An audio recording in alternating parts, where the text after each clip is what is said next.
Yeah. Peace, bless, love. Give thanks to that man above. You're now rocking with Mr. Uncommon. What's good, everybody? Y'all already know who it is. It's the Fresh Prince himself, Izzy Finesse. And the one and only, Jay Confident. Remember, y'all, some people collect moments, others make them. It's not about waiting for the right time. It's about making every second count. Let's go! Kaboom, we are back. Welcome back, y'all. Here comes the boom. Here comes the boom. Yo, what's good, family? Before we jump into this powerful conversation, I just need y'all to do me one quick favor, right? If y'all rock with the Off Xperience, please hit that subscribe button. Also, drop a comment. Let us know your thoughts. And if you're feeling the vibes, you know, let's keep this movement going. Also, check us out on TikTok, TikTok. Shout out to the audio listeners, man. Continue downloading, continue streaming. We see y'all. For the iHeart listeners, preset the podcast, man. There's a new preset option on iHeartRadio. Preset the podcast. You can listen to us when we drop episodes. It'll be notified on your screen. Thank you so much. Also, listen to Network. We appreciate y'all. We see y'all. Thank you so much. Let's go.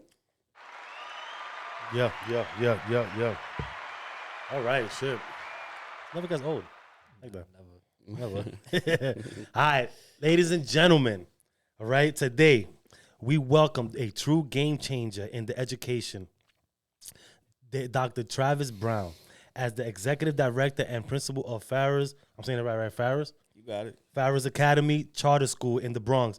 He's transforming urban education with a mission-driven approach that's closing achievement gaps and empowering students. Beyond the classroom, he's the creator of Earners Academy, a financial literacy program equipping young minds with the tools to build generational wealth. An innovator, leader, and advocate for equity in education. He's here to drop knowledge and inspiration. Let's give it up for Dr. Travis Brown. Yeah. Yes, sir. Welcome. Thank you all for having me. Yes, sir. Thank you for coming. Thanks. Thank you for coming, for sure. Of course, definitely. Yeah, taking your out of your scheduled time as a busy man. You coming down to Off Xperience Pod, man, and, you know, hitting out with some gems and stuff like that on this conversation. That'd be great. Yeah, let's do it. Yeah. We got the man here, man. So let's take it like we always do. You know, we Take always it back. take it busy back. Rewind back to when you were growing up. Let us know. Let the people know. Let the audience know who where you were born at, raised. You know what I'm saying? How was your upbringing? Yeah. We start, you know, I was an 80s baby, you know, even though people don't say that because I was born in 1979 at the end. Oh. But I grew up in the 80s, so I don't know anything about the 70s. I grew up in the 80s, Brooklyn, New York, you know, at that time. Okay. It's the, you know, the drugs, all that stuff, yeah. and things like that. But the thing that separated me from everything else growing up in Bed-Stuy, Brooklyn, it was my older brother. Okay. You know, my older brother, he's about 15 years older than me. He was a correction officer, Rikers Island. Okay. So he would always tell me, if you end up here, I will never talk to you again. So that always charted my path. I wanted to be like my older brother. So I said, I'm not even dabbling in crime, violence, all that stuff. You know, I came from a good family, you know, even though it's the same story, grew up in the projects, welfare, 7 of us. But I always took to education. Right. And I think that's the thing that really got me out of the projects or got me out of the hood, as we say. You know, I always took education seriously, and specifically mathematics. Right. So, you know, just did the education thing like so many other kids in my situation. Yeah. You know, school was the safe haven around all of the craziness. And like some people like to say, there's trauma growing up in the hood and things like that. Yeah. But like I tell people even today, families, just like my mother, she did a great job of kind of shielding me or sheltering me from the craziness that was going around us. You know, like you see it going on, but our household was stable, and even though we didn't have a lot, we had each other. Right. So, you know, I just focused on school and things like that. And then from high school, I went to college. I went to Temple University in Philadelphia. And a lot of people say, how did I get, because my background is technology. Someone told me way back when, and it's still true now, that technology is the future. And if you want to make a lot of money, you go into technology. Yeah. So, you know, so I chose Temple University. It's a very uncommon thing to say now, but the reason why I chose Temple University at the time was because of Bill Cosby. Okay. You know, and I know Bill Cosby's not a popular name now and all that, but at that time in the 80s, as you know, you may not know, but the Cosby Show and also a different world. It was the first time you saw a person wearing collared shirts, wearing historically black colleges, wearing collars, a black man wearing a different world. Yeah. He So threw it back, bro. Wait. So people in the Bill Cosby show was wearing like Temple. he was. Oh, he was. Yeah, He always stood with the collared shirts and the signal on it, on something like that. And he was a graduate of Temple University. Okay. So that was my first. So growing up, that was already etched in my mind. So when it was time to go to college, I said I'm going to Temple. Yeah, So you see the power of messaging. Right. Yeah, And we can talk about, even back then, media is very powerful. You know, now we got social media. We didn't have social media back then, but they had messaging power. So when it was time for me to fill out my college application, I was Temple, locked in. Yeah. And it was because of the Cosby Show. Yeah, he was a staple too, man, and at the time Sure too, was. like, you know, for a lot of families, A whole lot, especially of around that time. Like you said, you mentioned a lot of black shows, right? And that in the hood, that's what we watched, right? That's what we idolized. That's what we saw. So when you said a different world, it took me back. Like, damn. I used to faithfully just watch this show. Like, it was some school, college stuff and all that, which you didn't see that.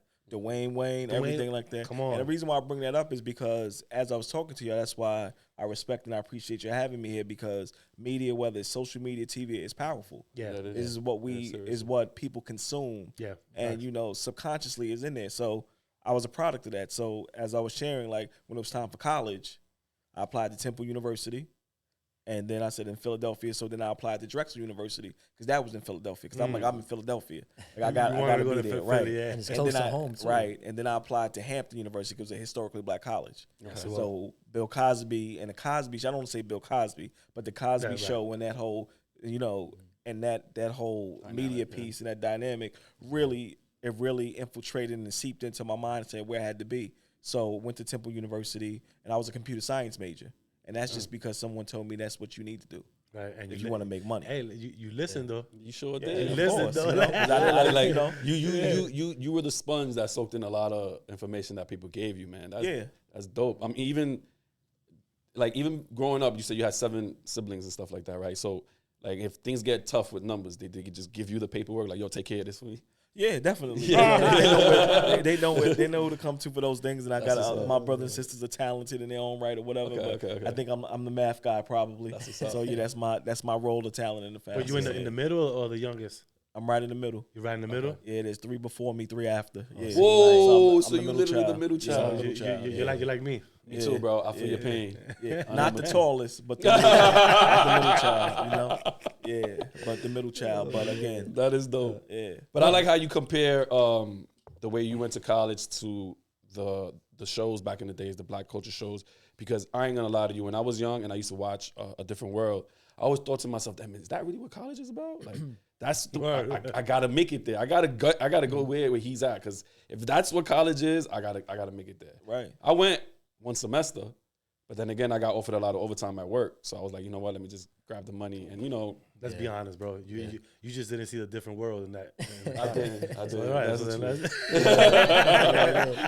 That's real. Yeah. Yeah, I didn't see the TV in the. You ain't see the TV. I seen what it stress. was. I seen stress. That's what I see. Yeah. but like even you saying that, right, with the whole jackets and everything, that leads into my segment, right? Because let's get it. Always gotta find. You gonna jump into it? Always gotta find a way to lead into it. I see that shit. I was actually watching Sneaker Shopping, right, with Will Smith, and they was talking about how his show, The Fresh Prince of Bel-Air, how he had all the Jordans, he had Martin too. So yeah, now we in the Get Fresh with Izzy segment, and as you can see, right, me and Jay confident, and also Trav here, we got this lovely merch that he brought for us. Yeah, word. I ain't gonna Team lie. Jam. The color scheme is I love it. Yeah, I love the this color is scheme fire. for sure. This Like, is fire. Miami And I was just Dolphin. and summer's coming up too, man. That's like springtime. Woo, Exactly. child. And I was just looking at the blue, and I was like, yo, this goes perfect with also the Off Xperience hat. Oh, I just bought a hat too. I was trying to figure out what to wear today. I'm like, what I'm gonna wear today? Sorry to cut you off. Like, what I'm gonna wear today? And I swear to God, I just bought this hat that says "Can't beat the wave" with the same color wave. Wow. See, it was meant to be. Now, mine is the orange, but still, like it has the blue, Yeah, white, yeah. and black. I was like, yo. Nah, I'm just thinking about it right now. Go ahead, Roy. Got me, bro. Good looking, dog. Appreciate you, bro. No doubt. Good looking. Now you got me on Yo, the for outfit. real. Nah, that right there is what you call gray style right there, right? So, this is the Teach Jam jacket. Thank you also for bringing this to us. I got the Uniqlo long sleeve shirt under. You can't go wrong with the material. Got Nike sweats, and I was telling y'all, right, how I was watching Do the Right Thing. You know, this is way before my time, right? Love it. Yeah. Yeah, so I was watching Do the Right Thing, and I came across the scene where bugging out, you know, his sneakers got stepped on. So I had to come through with the cement floors right here. You know, I had to come through with it today, you know, because it just took me back. That's what he got stepped on? Yeah, these are sneakers that he was actually wearing when he got stepped on. He's stepping on my chains, man. Yeah, he was like, yo, where you going? So, yeah, that's my outfit for today, That's man. an epic. Nice. Shit. All right, cool. I got my black and brown. I always forget the number of these. Like my New Balances. I can see. I always see them like almost every week. I don't know, semi-bleached jeans. I guess I'm gonna say, right? Right. And they all from H&M. I love H&M. I like going to H&M. That's my shit. Good quality, yeah, for sure. H&M for sure. Fitted. World Series, I think it has on it. Cool, that's it. It's simple, you know. Like this is why we always say it could be calm, it could be simple, but just be clean. Exactly. That's it. All right, so like he said, I'm clean with the white today. I got the white earn hat. I wore this hat for my man Izzy. He got a little test going on tomorrow, so God bless him. Good luck. I got the Team Jam jacket. I love this colorway. You know, shout out to them. You know what I'm saying? I got the sweatpants, regular sweatpants. Talk about the socks. I told y'all last episode that I was going to wear the Monster socks. So if you're a 90s kid, you know the Monster. That was always the epic shit right there. Then I got my Nikes, of course, you know what I'm saying? But, you know, that's the drip for today. Y'all already know. Yeah. My man. Oh, I get to go? Okay. Yeah. I'll just keep it. So, of course, up top, Earners Academy. That's the financial literacy curriculum. So we're definitely representing that. Shout out to Earn Your Leisure and this partnership with them to bring financial literacy to people who look like us. And then, of course, Teach Jam.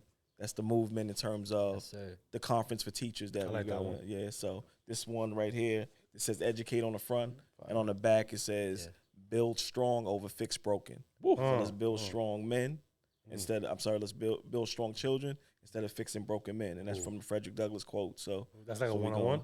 Say again? That's a one-on-one? Oh, not at all. Teach Jam, everybody that comes out to the conference, May 31st, they're getting this for free.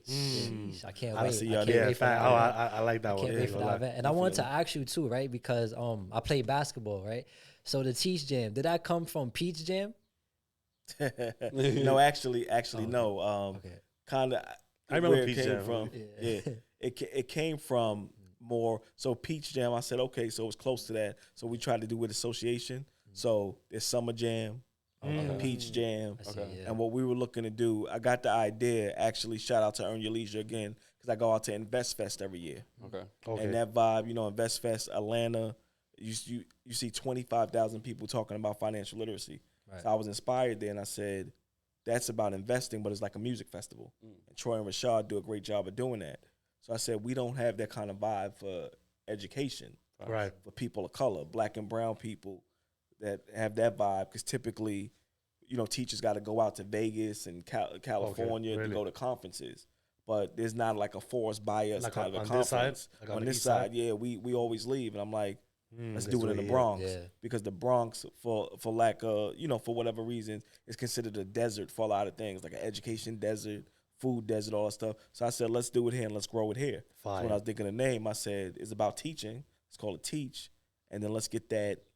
Let's get that vibe, that music. We people of color, Caribbean people, black people, brown people, you know, Hispanic people. We got to get that feeling. So, you know, you gotta get it we back. jam. So we put it together. I like that. But so the jam part was like for music wise. Yeah. Like where everybody gets together. Right. And that was you know, just association with my brothers from Earn Your Leisure because they had that Invest Fest. So I said they really inspired me to bring teaching that world together. What we like about, we got to teach about teaching, but we know our people. We know we like to have a good time. We know we have a good time. So how do we bring that together? Which is smart. I like that collab right there because it is true, man. Like, what is it to have fun but still be educated? Right. Exactly. Yeah, so I know to get us out, we got to do some things. You know, you got to throw a little incentive in there, like. We people are fun, and you know, like KRS One before your time. He said it's a little up for like this whole idea of edutainment. Entertainment. You know, Entertainment. so it's Nice. like That word. how do you build that in and keep people engaged? And then you don't have to do it all the time, and we do it in a very respectful and professional way. Yeah, not on some But- like trying to put it down your, Right. you know what I'm saying? Yeah, you're trying to force it. Not trying to Yeah, force it to yeah, you. Like people don't react well to things like that. Yeah, You know, definitely the know what I mean? soapbox. And plus, you know, education is a tough profession. So part of it is to come out and just have a good time. Hear the Right. music that you want to hear, get the crowd going, they make the connections. But that's where the kind of name came from. And that's what the merch is like. Let's give people something that they'll wear. Right. Yeah, exactly. Like wearable stuff that teachers could really Fire. identify with, but it is cool, you know? Fire, yeah, That's so what dope. it is. That's Yes. dope. That's Yeah, dope. so that right there concludes my segment, but we're gonna keep talking about the educational part because that right there is the main thing of this episode right here, right? Yeah, the Pharaoh's Academy, right, which is located in the Bronx. I seen that once you came into the school, you improved on the proficiencies of math and English, right? What was like the biggest changes you made to get those results? That's a great question. I think that the number one thing is, honestly, is not the kids. And that's the number one thing. And just to set the table, you know, we're in the South Bronx, the Longwood Hunts Point section. Right. And, you know, there's 32 school districts in New York City. And our school district is Community School District 12 is the lowest performing Wow. in math and ELA. So our kids don't have a shot. Right. So when I showed up to the school, 15% proficiency in math, 16% proficiency in ELA. That's crazy. So I'm like, damn, then what we doing? We shouldn't even have school. Yeah. You know, Facts. so I'm happy to report now we're talking about in mathematics, we're at 81%. Facts. Yeah. So we're on par with anybody Drop a bomb in for New that. York City.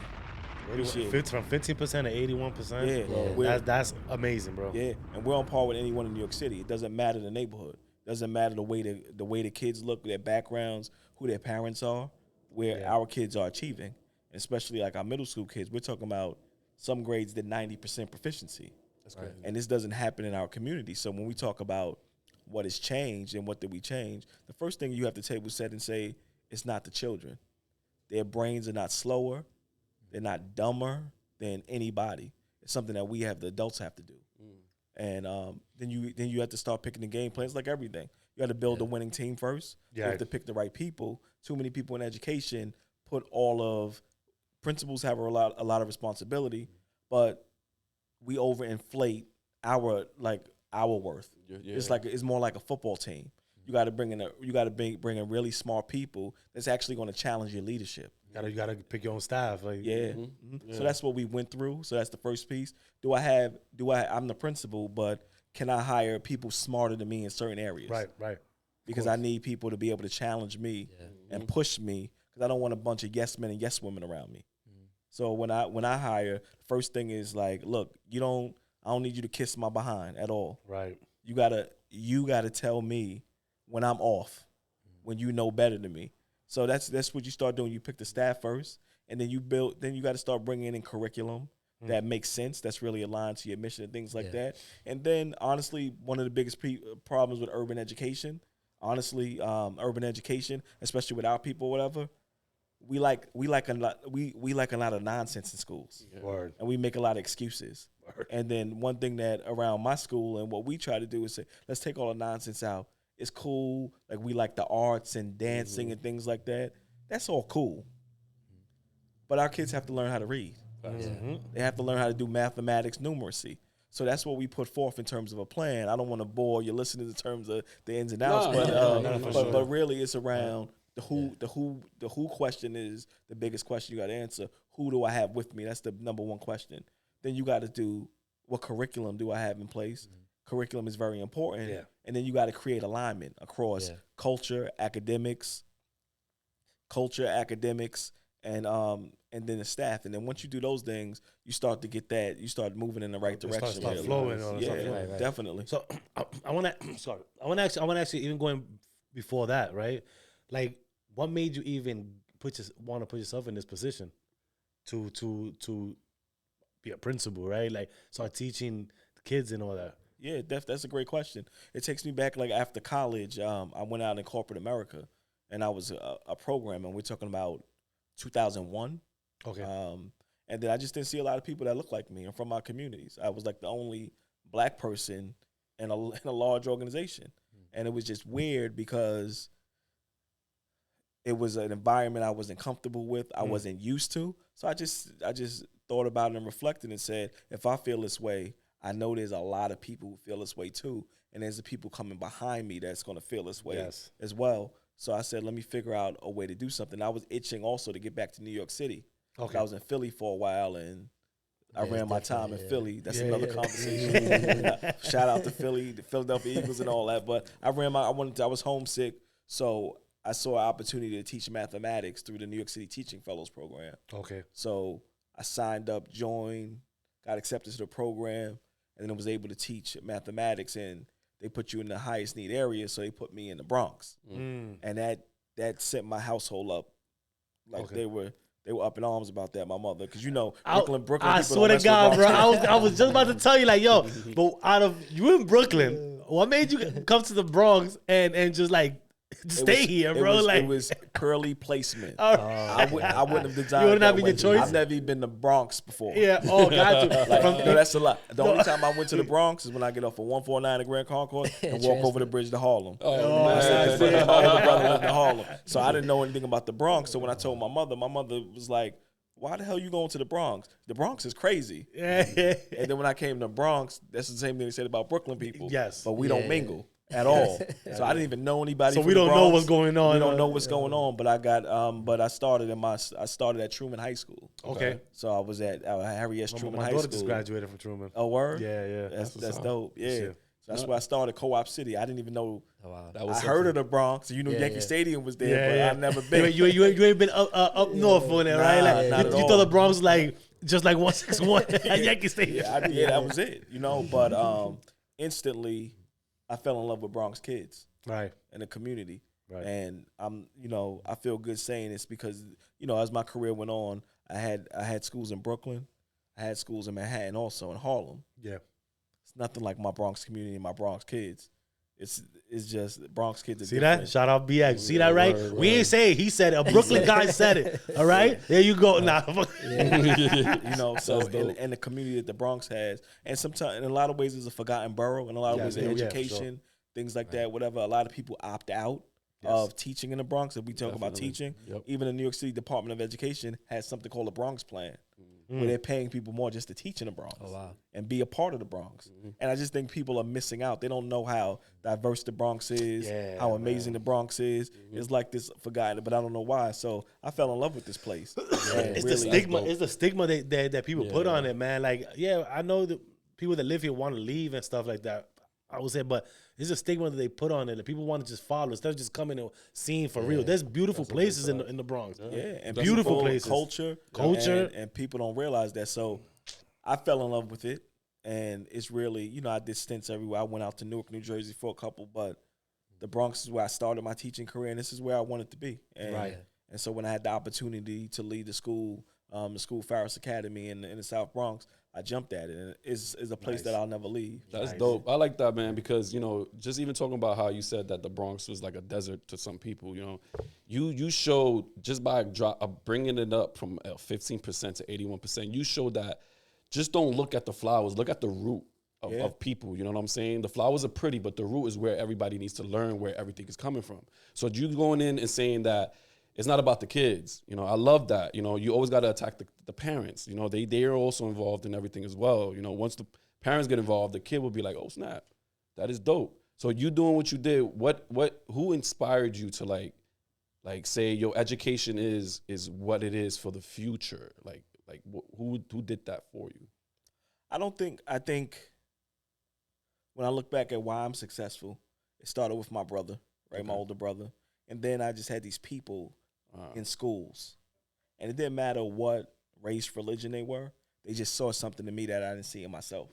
So whether it was my math teacher in high school, Miss Hyman, who I had 8th period, and I would cut her class, and she would show up at my 7th period class, look me in my face and say, I see you here, you better come to my 8th period class. Wow. Damn, that's fire. That's game changing. That's fire. She saw something in me that I didn't see in myself. And that's the staff that you talk about that you need to hire. Right.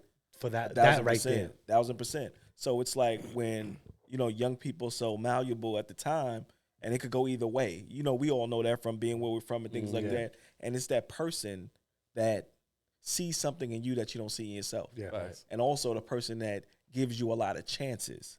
And that's the problem in some of our systems, whether it's the jail system, whether it's the school system and things like that. We don't get a lot of chances. Right. As we're growing and developing, where more affluent kids in certain socioeconomic background, they mess up as much as black and brown kids. Yeah. Oh, yeah. But they see them as one day he's going to figure this out and work for a private equity firm. Right. He's just going through something, but he's going to be all right and become a doctor or be a lawyer. Our kids, there's adultification of our kids. Yeah. Looking at a 12 and 13-year-old and treating them like they're 25 years old. Yeah, facts. And thinking that their mistakes are permanent. Yeah, we get exiled and all that. Yeah, and thinking that what you do at 12 or 13 is permanent and that's who you are instead of you being malleable. So I just saw that people don't look at me that way. They saw something and they gave me chances. Right. And they helped me understand that my life from early on until 25, 26, maybe in 30 is more of a sandbox where I'm going to build stuff up, I'm going to mess stuff up and keep. Right. You know, and that's the only reason why I'm here is because people didn't count me out or write me off when I made mistakes, really. So that's why I look and I said, I like that, really. Yeah. You know, especially, you know, I got all the stories about my friends who took the wrong path and things like that or whatever. But my friends who did make it and people I know, it was because there were adults there that said, this is bad or you screwed up here. Look them in their face and say, I'm disappointed in you, but I'm going to give you another chance. Right. You're going to figure this thing out. Right. And I'm going to help you figure it out. Right. So that's what really inspired me and said, you know, I could do this and I could be that for other people. And it became addicting. When I became a teacher, it became like a drug in a way, like in a good way. Yeah. Like this stuff really matters. Like they really cling on to you and hold on to, you know, and they expect you to be there for them. Yeah. So I was like, That's dope. this is a good thing, especially for people who look like us. Really. That's dope. Even like since we talking about like kids who, you know, being judged for what they did and stuff like that, you founded a school in Brooklyn for at-risk youth kids. Yeah. Let's talk about that, because I've never seen nobody that be like, yo, if you get in trouble, I got you. Don't worry. But come under my wing, you know what I'm saying? I'll show you the right way. Yeah. So how did that come about? Yeah, so that was, funny enough, there was a school, that was my entry into charter schools. Because first I was a New York City Department of Education teacher. I was a New York City Department of Education principal as well. Okay. So I didn't know too much about charter schools.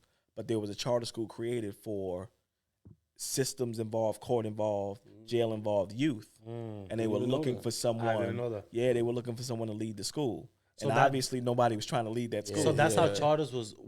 No, that was just this charter. Oh, this charter. Oh, I'm about to say, shot. I didn't even know that. Like, Yeah. that's wild. So, and the reason why it was created, and shout out to Cammie Anderson, she had a vision because when you think about a New York City Department of Education school, when a child was incarcerated, when they came home, the homeschooling really want them in again. Right. They had that. You just got booked for a gun charge. Yeah. You just got selling drugs. We don't want you in the building. Right. And so the goal was to build schools that actually welcome those students. That's fire. And brought them in. That's but dope. no principal wants to touch that. Like, that's not where They thought it was going to be like all fucked up and... Yeah. Well, and a like, lot of pretty ways, much. a lot of these kids are, you know, Yeah, and the system failed them, or they failed the system in some ways, or just a whole host of stuff. Right. But we're not calling balls and strikes in that right now. We got to figure this out. Right. So, Because they kids at the end of the day. Like, what are we going to do? Yeah. So they pulled on my heartstrings, and they were like, you know, this is in Brooklyn or whatever. So I said, I got to do it for Brooklyn, you know. You know, we got to do it, you know. And then it was at the nexus point. It was like Brownsville, East New York. Is Broadway Junction. I don't know if y'all know Brooklyn. So is everybody coming in? And then we're recruiting kids from Rikers Island, jail, going to see. So we brought 250 kids in there of the toughest, most neediest kids in New York City. They all came there. It was like an ACS dream. Like, I got this case, nobody want them, send them send them over there. Oh, they just dumped everybody. Like some people, like Trump doing right now with the jails doing in Salvador, right? Like, I don't want it to compare it to that. You know, I'm not to that extreme. Not to that extreme. But I'm just saying, like, that's what it was. Like, they dumped them in there and said, we don't want them to go over there. But I think it was the first time where if you're an ACS caseworker or a school social worker, you were like, oh, I know a place. I got That, you. you know, like Could recommend them real quick. Yeah, yeah, yeah. like that say they want you, right? So it was an exciting time, and we got a lot of applications, a lot of people, and honestly, from the experience, it brings you back to kids are just kids. Right. And sometimes, and this is what I want to tell all our parents and educators, our children are victims of their parents sometimes and their parents' lifestyles. 100%. And, you know, and sometimes they're just dealing or getting molded by experience they don't have any control of. 100%. Generational trauma. Yeah. Right. And then some of our areas living on top of each other. We all know the story, but this shapes and molds kids, gives them trauma. I didn't go through that, you know. I'm from Tompkins Projects, and you know, but my mother did a great job where I didn't get caught up in that, but a lot of these kids are. Right. So the goal was not to judge them for where they are, but tell them, like, we're going to give you a great opportunity, and I'm going to be disappointed and judge you going forward, and we're going to be on your side, but on your case here, because y'all are a special case. We can't baby y'all anymore because this world is not. Right, baby you. Right. So we're gonna mess up inside this building. Again, we're gonna give you 1,000 chances. You're gonna mess up inside this building, but we ain't gonna give up on you. But but we're gonna be there. But we're gonna be tough on you because you got to change. Right. So that was kind of the approach. This on your side, on your case, you know, piece. Right. And it was a tug of war. Yeah. Because of course these young people don't trust you. Right. Because so many people they put trust in. Lost the trust, and sometimes it was their fault, you know. Yeah, right. And one funny story: we had new computers. I spent a lot of money on computers, right? Oh man, for, you know. And one young man, 2 weeks in, he stole all of them. Wow. He stole all of them. I thought you was gonna say break. Nah, I knew that was going that there, bro. He stole all of them. This is the type of environment. He stole all of them. Whoa. So then I brought him in the office because we knew it was him. We did investigation and things like that. So he's sitting there looking at me, and we had a standoff, like. Do what you got to do. Okay. That's what he's telling me. Okay. And these are young people that have been locked up, suspended a bunch of time. So he's like, call who you got to call, do what you got to do. So we in Brooklyn, so I got home court advantage too. So I said, I'm not going to do what I have to do. Tomorrow, you're going to bring back all those computers because what you don't realize, those are for y'all. You're stealing from yourself. Right. You're stealing from people like this. So do what you got to do, but bring them back. He's like, no, call who you got to call. And I'm like, I'm speaking to the person I got to call. You're the man. You did it. You fix it. Because for one time in your life, this has to be a place where you don't feel like you have to take advantage and you have to get over. And could you do it? Yes. But the number one question you got to start asking yourself now is, should I do it? Should I do it? Is a could to should switch. Yeah. So it took him a couple days. Wait, bro. I think he stole like 50 of them. Jesus. He got 49 back. He's like, look. I can't get the 50 of that. He said, I tried. I can't get it back. That's out there. I'm sorry. How was that even possible? It was like laptops that he took all of them. Your man went in there just it was you know, we had to have the right teams in place, a lot of social workers. We can talk about it and joke about it today, but it was tough work. And there was a lot of shout patience. out to the people who you have to find the right teachers also, because sometimes environments like that attract people who don't want to do a lot of work. They don't feel they have to. They feel like they could just show up and it's good enough that I just show up because this kid is going to be nothing anyway. And that's how people also show up in some of these Bronx schools. Not everyone. There's some wonderful educators. There's some wonderful principals. But sometimes people think they can give our young people less because they don't look at them as like that person's going to be on Wall Street. So sometimes, and that's one thing I had with one of the teachers in another school. I asked him in his face. I said, why are you doing this? And he was like, oh, well, give me an excuse. I said, if Obama's daughter was in your classroom, you treat her different. How would you change? Would you do this? And he said, no. I said, why not? I said, because that's Obama's daughter. So when we think kids are going to be successful, it changes our behaviors. Yes, 100%. And we actually, and what teachers don't know, what people don't know, we actually cheat for people we think are going to be successful. True. We cheat for them to make them successful. For sure. You have to, because then it's a knock on you. Like if I told you your son's IQ was top tier, right? Was in the top 5 percentile, right? He's one of the smartest people in the world based off of IQ. Right. If he's not successful, you're going to blame yourself. Right. Because he had all the tools. He's talent now. Right. We don't look at it, black and brown children from these areas as talent. Right. You look at Obama's daughter as talent. Yeah. That if she's not successful, it's my fault because Right. she all had all the tools. Right. Right. So True. we cheat. And what I mean by cheat is we teach more. Mm-hmm. Like, you're going to be up all night with your son Yeah. because he's smart. Yeah. So you're going to be like, wait, he don't get this? We Yeah. got to stay up all night. Yeah. We got to do more. Because he has to Yeah, get give it. him more Because resources give and him all more that stuff. resources, give him more chances to More fail. chances, yeah. That's what happens when we think people, whether it's kids or adults, are smart or worthy. Yeah. We do more for them. Right. Yeah. It changes our behaviors as educators. Yeah. So And we shouldn't do that, man. Like, I mean, like we shouldn't. We should, like you said, treat everybody the same. Like, not just because you're a different stature. but it's natural. It Yeah, is natural for sure. it is, You know what because I'm saying? But we even- shouldn't even- that shouldn't be something that we play even up this every right time. here, when he was playing basketball young, we coached him, but he made sure that he's up every day at 5 a.m. Yo, we got to put in this work. You missed 50 shots yesterday. Now we doing 100 tomorrow. Yeah. So that right there, that and relationship that's was what's good. and that's what's getting him better. Yes. Is actually the consistency, Yeah. the feedback, and you bring up the volume, Yeah. voluminous, Yeah. where he's doing a lot, and that's what we actually see that we don't really think about in education. Genius. If you look at genius or anything, let's look at music or sports or whatever. Right? Let's look at the music for a second. Pick your favorite. What's your favorite album?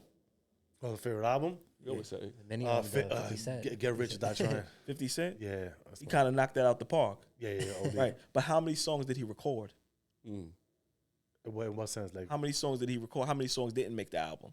oh, I'm pretty sure a lot of them. Right. I'm So pretty if you sure look a lot at of them. somebody like Michael Jackson, everybody know MJ, right? Yeah. Even though you better know Michael Jackson, yeah, right? of course. You better know Michael Jackson. But look, his first album, they recorded over 200 songs. Yeah. Only about 11 to 12 make it, yeah. make the cut. Yeah. So what is that? That's volume. Yeah, Output. Right. Output. Some of the most famous people, they're known for one thing. They Yeah. got it right one time. Yeah. But it's the output. So that's the same thing in school. The more you do mathematics and the more feedback you get and signaling you get, Yeah. you start creating the patterns. You'll start putting it together. But it takes an adult typically to give you the feedback and also Yeah. give you the chances and push you in classroom. So that's what we got to just learn as educators and working with young people. They can all do it. It may take them a little bit longer. They may need more. gotta They may guide need more them. feedback. Yeah. They need to be pushed. But that's what our job is, really. Yeah. I like that. I'm sorry. No, I even like the fact that, seeing what you're saying, that you switched CEO to CVO. Those acronyms right there, I was like, oh, that's a good way, from a chief executive officer to chief vision officer. That right there, I was like, oh, you know what? That's a good way of looking at it. Like, instead of being an executive officer, vision yourself being someone, and that's how I looked at it, and I interpreted it when you wrote that on Instagram. I was like, that's a good way to tell kids, CEO is good, but right now let's be a CVO and vision where you want to be in life. Yeah, we have to. That's a skill. Futuristic thinking, ideation, those are skills. And young people have to learn that, and you have to couple that with delayed gratification. You can get anything you want. You can get anything you want. You may not be able to get it now. Is your time gonna come? Yeah, and time is the fourth dimension. I can't get it today, but if I work really hard, I like that. I'm taking get that. I'm it. taking that from you. yeah, whatever I get, you got. I'm taking that from you. I like Time that. to the fourth dimension. Time is the That's- fourth dimension. that's- I like that. That's what it is. Fire. That's what it is. That's a That's fact. dope. So many things can change in time. That's a fact. You know, Yeah. and in long enough time, we won't even be here. Yeah. So young people have to understand you could get anything you want, but you have to have focus, discipline, consistency. Yeah. You have to put a time element on it. Yeah. And educators need to know that also, but you do have to start with the vision. You have to vision at what your life is going to be. You have to think about it. Yeah. So oftentimes we have to teach people, because that's a muscle. Yeah. Too for many sure. people live in the now, kids live in the now, but you have to spend 75% of your time in the now. You got to spend 25% in the future.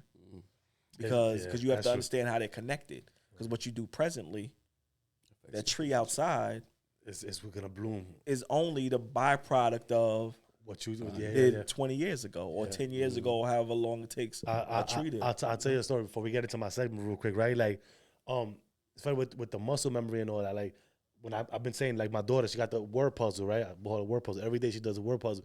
From the beginning, she was like, oh, but I can't find it. I can't do this. I told her the technique I do.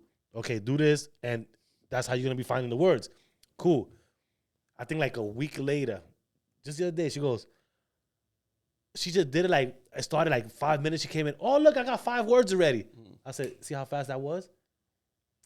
Every day you was doing it. Every day you was doing the page. Look how fast you found it now. Now you don't come to me like, oh my God, I can't do this. I can't find it. No, I can't help you with that. I showed you a technique. You continue to do it.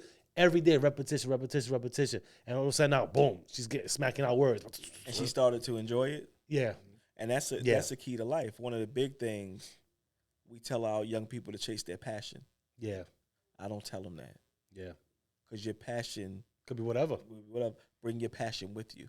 So bring your passion to everything you do. And every day you go. Yeah, because then we'll see when you bring your passion and stuff, you'll start to like things you didn't think you like. But we tell black and brown kids a lot to chase your passion. And the thing about it is, at 12 or 13, everybody got the same passion. Right. They want to be ball players, Really the attractive stuff, right? So we got a bunch of people, especially for the NBA, with a limited number of slots. We know that. We don't have to go into the math of that. Yeah. But it's not about the same consistency and discipline and fight that you bring to the court, bring to the math classroom. Right. And bring passion to it. And you'll start to, after time, you'll start to see the patterns. You'll start enjoying it. And that's what we have to start telling you. And you see what you actually going to fall in line to enjoy, because it's like, that's really you really don't know. Yeah, and then, like, that's really the way how I look at life now. Like, since I practiced for so long with basketball now, it's like any venture I go into, I'm treating it just like that. Like, you know, right, because early mornings. So like I kind of look at life and I relate it to sports because it's the same thing. It's just practice, the discipline, and then boom, the game right there. Yeah, because we know when we talk about making money, the people who solve the toughest, thorniest problems are going to make the most money. That's a fact. In order to 100%. Do that, you got to put time, consistency. You got to wake up early. You got to think. So those skills apply to everything, and that's what we got to teach our kids. We can't just get up because we're passionate about something. Yeah. Now, passion to keep you going. I'm not saying passion doesn't matter, but we got to.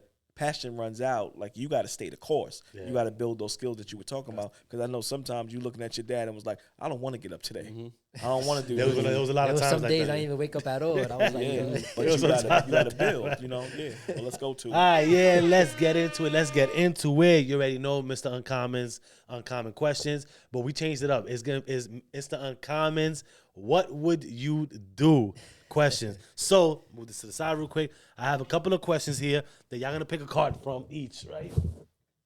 And we're gonna answer them. So you can pick one first. All right. There you go. Doesn't matter. Pick one. All right. You can pick one. And you can pick one, sir. He's a PG. Okay. It's friendly. It's friendly. So I'll pick one. So I'll pick one from the middle here. So since you the guest, we're gonna let you go first. So I start by reading my card? Yes, sir. Oh, and you're gonna answer it.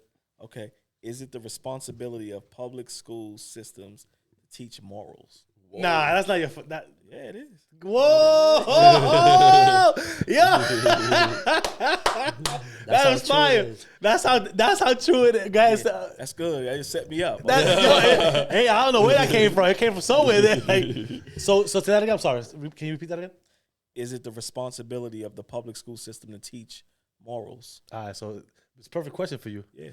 So I think the long and short of it is, right, we spend a lot of time with our young people.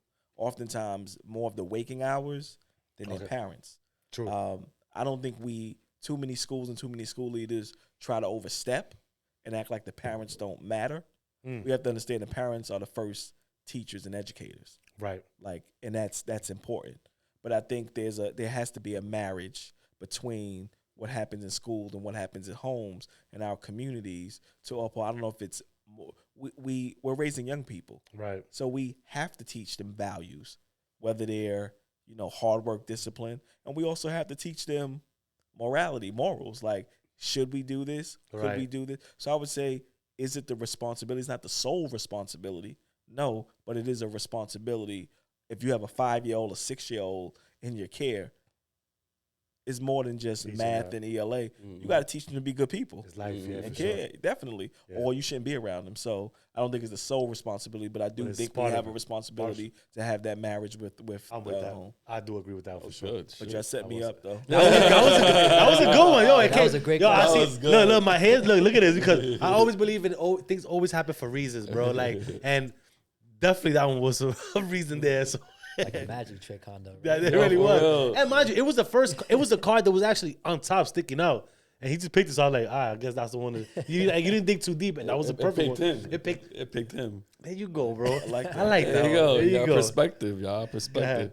Mine says, which moral dilemmas are the most important ones facing our country? Shit. I mean, I can answer this by saying a lot of people lose what morality is. I said this a lot of times, but if they know what their moral dilemma is in ethical forms, they'll know what it is, how to move certain ways. You know what I'm So saying? what was the question then? Which moral dilemmas are the most important ones facing our country? So who? All right. So I think the dilemma is trying to what's the choose, crisis on trying to choose people's morals? trying to choose the left wing and the right wing, and which one to go to, especially nowadays, because they don't know how to. I mean, it is a personal moral, so I don't know how Yeah. you go from one side to another. But well, I'm talking about Republican and Democratic and stuff. nah, like that. nah, forget politics, man. Like, forget politics, bro. Like, nah, But it's an important ones facing our country, though. I mean, look, well, that's your question. I can't answer it for you, but I don't know how to answer this. like a lot of shit that's going on right now is a lot of stuff is not morally. That's what I'm saying. Do we accept it or not? That's what I'm saying. Like some of us won't and some of us do. Like how do you choose? Depends what resonates with your morals. There you go. All right. Yeah, you comfortable with that? We go with that. Yeah. Good with that? It's It's my card. What they say It gotta- chose me. It chose you. what they say that you gotta play with the cards that you dealt with. Ooh, Nah, damn. All this shit coming out here, bro. Like, damn. All right, cool. All right, so look. If you could sue a very wealthy person and win, would you do it? Fuck yeah. Nah, does that go back to morals though? Damn, that's crazy, right? I mean, but let's say if you get hurt behind it though. So You they add in context that's not there. You can't put that in there. Yeah. Morals, bro. Damn. All right, bet. So I'll tell you a quick story real quick, right? I'm going to say that I'm not going to do it. Why? Because when I was younger, I got into like accidents. I got into a fake car accident, right? car. Yeah. You know how back then, there's really no cameras around, right? So they would like, boom, hit each other. They call the cops. They'll do the report. Then you go to the therapy, whatever shit is, then you get your bread. I never got it, right? I never got it, bro. Like I went for like 4 months. I never got it. I stopped going, Funny. right? That is so funny. But there was something in me that I'm like, this ain't right. This ain't right. That you didn't get the money or that you did. After I didn't get the money, I said, He said, hold up. Something's not kosher. Yeah, right? So I'm doing this for no reason. I'm doing this for no, something ain't right. So, fast forward, I did get into a real car accident and I did sue and I got my money, right? So, I believe in karma. I strongly believe in karma, man. If this wasn't the right thing to do, I'm not doing it because like my mom always said, like, messed up money flows through your hands like water. Like, you know what I'm saying? Like, and that's something that you don't want to obtain and then be punished for it later on, bro. Like, and I'm real big. It might not happen to me. It might happen to my kids, right? I just don't like that energy back. So I guess we go to morals and we'll say, I wouldn't sue. That's my question, right? That's my answer right there. I think all our question kind of goes with morals, right? Because mine says, would you repackage a gift in a trendy store box to lead a friend to believe you purchased it in there?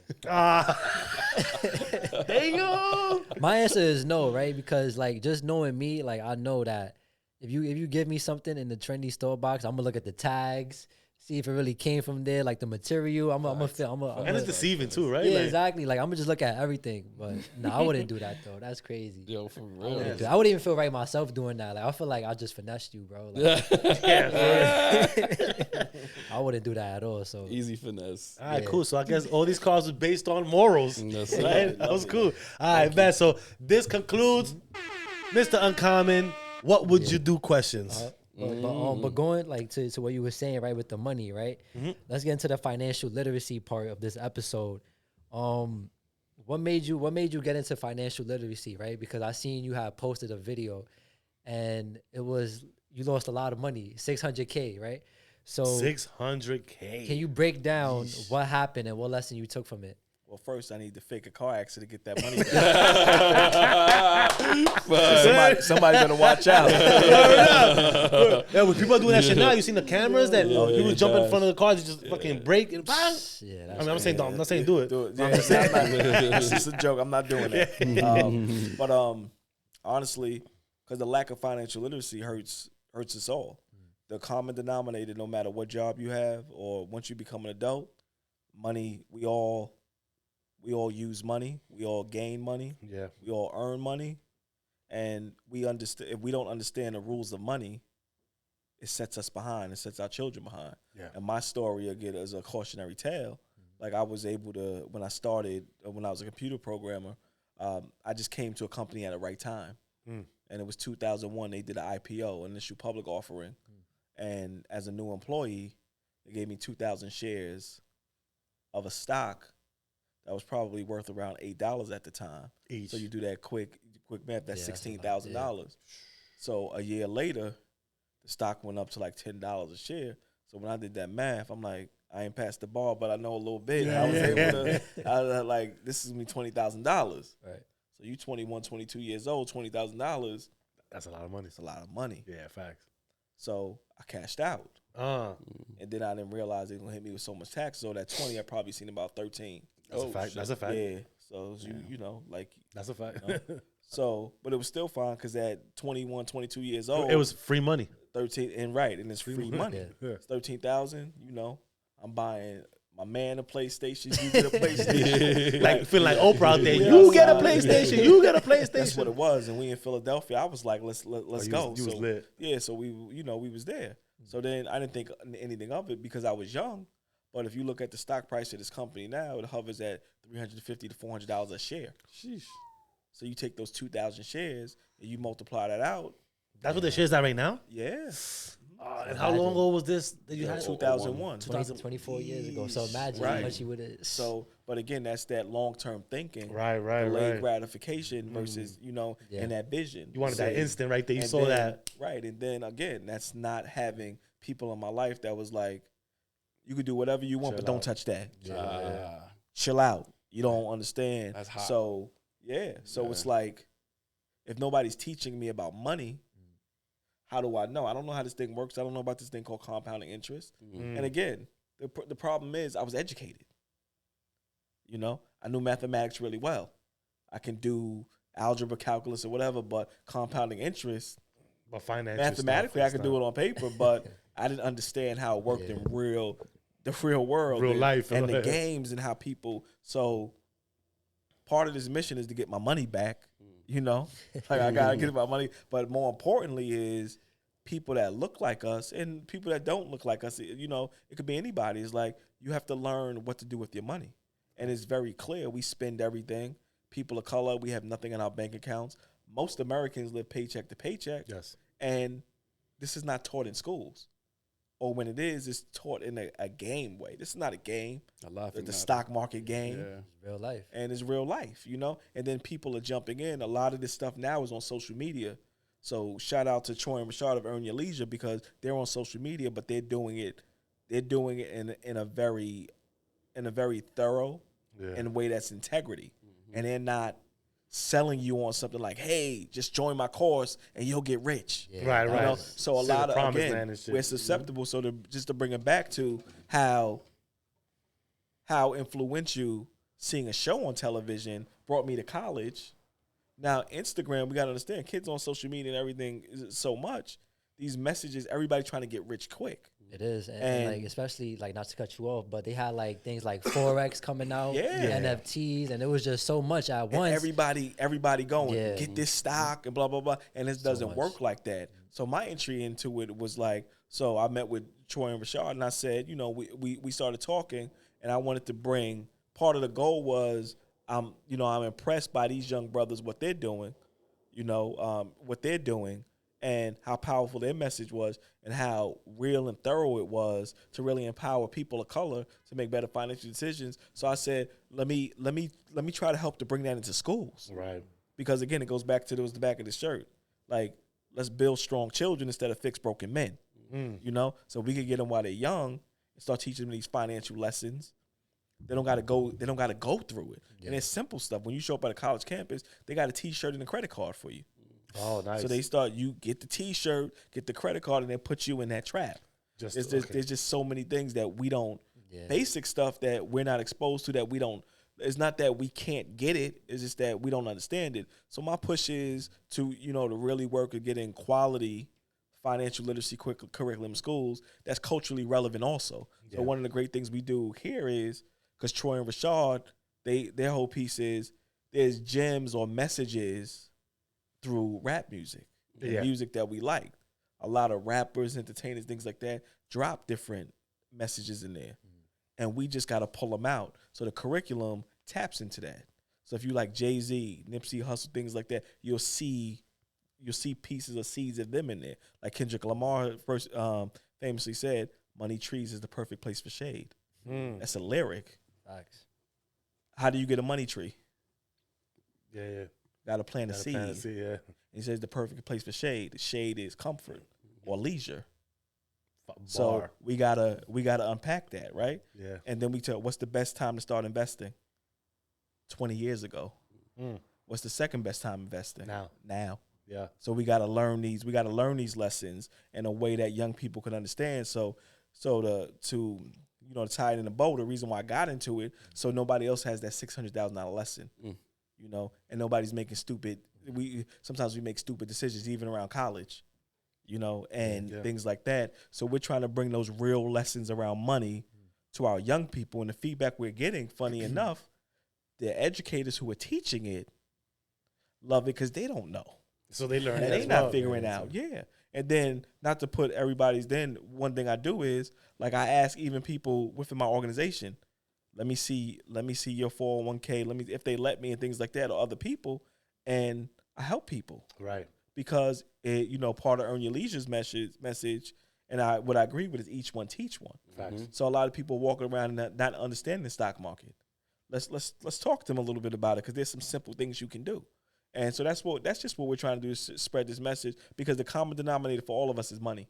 Facts. That's a fact. And let's be real, AI is real. And people don't realize AI, you pair that with humanoids, the robots, and all that stuff like that, their jobs are going to be replaced. And you see it now, like we drive, right?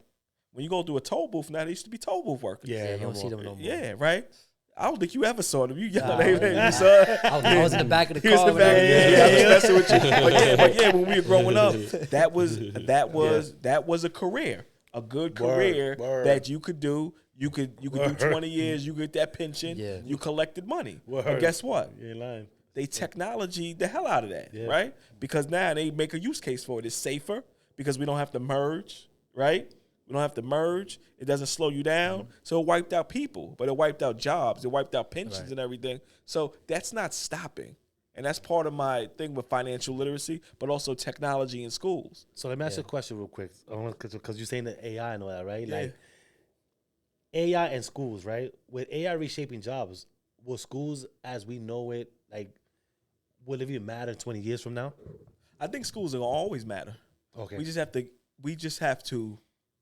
The problem with schools, and honestly, this is the truth, and a lot of people don't mention, I'm talking about urban education. Okay, right. In cities like New York City, right? In certain places, New York City, Philadelphia, Baltimore, D.C., you name it, Watts, things like that. Right. We're already 20, 30 years behind. Word. We don't know what the hell is going on in the industry. And part of it is because we don't reskill or retool our educators. Yep. There's still educators that don't know what Chat GPT is. Word. Have no clue. What's Word. that? Word. They don't know what AI tools are. And I'm not disrespecting them or saying, I'm not saying anything. It's just that education in urban for black and brown kids is always 20 years behind. It's always 20 years behind. So we have to think about that and say, people of color, black and brown people, we're not at these tables in terms of technology, STEM careers, anything. Yep. We're not. We're not chemists. We're not physicists. We're not pilots. We're not, So oftentimes we're just the recipients of products and services, but we're not building these things. So schools are always going to matter. How they look and what we teach. Different thing. We can change, and we have to. Yeah. We have to get smart about these things, and we have to but at a certain point, we have to have this vision, like we were talking about before, to bring black and brown young people to the forefront and say, you need to be in these industries. So you have a passion, you love music, but you're going to learn how to solve these hard problems there. Wow. Because James Dolan, the owner of the Knicks, he's the owner of the Knicks, and that's through his father and all that like that, but he got a band, but he ain't trying to make it as a musician. And we got to say that we can do both, but we need people that look like us solving hard problems, difficult problems. Yes. Because that's where you make the money and things like that. And we need to learn how to use these tools and take advantage of these things because it's not stopping. Yeah. And the problem is we're still arguing about things that we argued 20 years ago in schools. That's true. Yeah, word. We're still talking about this. Right. And then if you look at Instagram, and which just pisses me off, you got principals and teachers dancing, playing around, doing TikTok, and I'm like, you don't know what's going on. You don't know what's going on. Yeah. So it's like you're trying to become a TikTok star. Hey, I don't begrudge anybody. I think we just need to understand, like Busta Rhymes famously said a long time, we got 5 years left. They were talking about Y2K at the time, but this AI revolution, machine learning, humanoids, these things, they're coming at a rapid rate. They really are. Technology jumps every 18 months beyond belief. And we're teaching machines how to learn and have rational thinking and things like that. The implications are crazy. And part of it is I think some jobs are going to be lost, but we know when there's new technology and new revolution, new jobs are created. Yes. But the problem is, are we going to be people who look like us, people we care about, are we going to be on the forefront? Are we going to still be begging the government for services and assistance, things like that? Or are we going to be at the forefront? So that's part of what I want to do. And that's part of what my school does is like everything in education is cool, but we need to focus on how do we keep people on a bleeding edge. Yeah.